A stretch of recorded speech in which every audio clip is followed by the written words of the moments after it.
On se trouve à Charly-sur-Marne, donc dans une commune viticole où il y a environ 350 hectares de vignes. Donc le lieu-dit ici, ça s'appelle Pré les Trous aux Renards, donc, et on est en train de vendanger des chardonnays là, actuellement. On a quand même eu un printemps très sec, enfin un début d'été, mais on va dire très sec, avec un stress hydrique dans la majorité des parcelles. Donc le raisin, un peu au mois de juillet, bon, au mois de juillet et août n'a pas été, comme tout le monde sait, terrible. Mais bon, depuis maintenant 3 semaines, le plein été est revenu et les grappes sont, comme vous avez pu le constater, d'une qualité irréprochable, on va dire, avec des degrés naturels très corrects.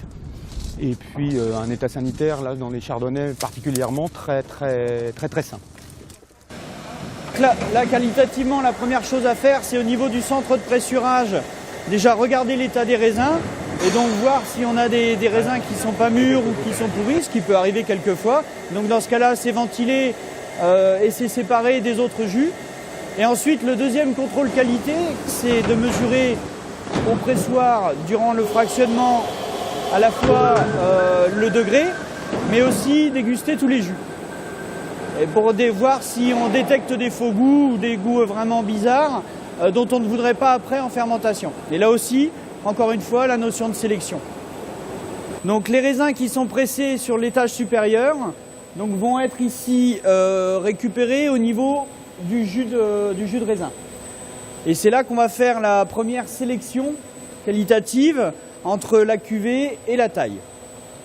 La cuvée étant le premier jus, qui représente à peu près 80% de la presse, le plus qualitatif. Et ensuite, on va avoir une autre fraction qui représente la fin de la presse, c'est-à-dire à peu près 20%, beaucoup plus fruitée, mais moins riche en sucre et moins acide. Donc elle aura une destination différente dans les assemblages. C'est la première étape de sélection.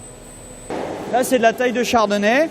Et on va vérifier la richesse en sucre avec un petit appareil magique qui s'appelle un réfractomètre. Donc là, on a une bonne teneur en sucre.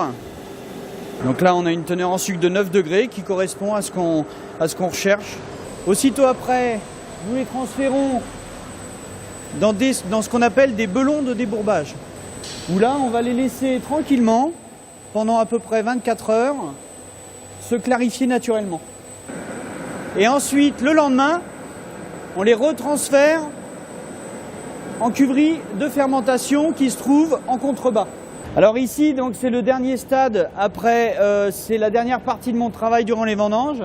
Donc tous les jus qui ont été sélectionnés au pressoir et à la cuverie de débourbage vont venir ici. Et donc on va les encuver, ce qu'on appelle encuver, dans des cuves plus grandes, qui correspondent en fait à des terroirs particuliers.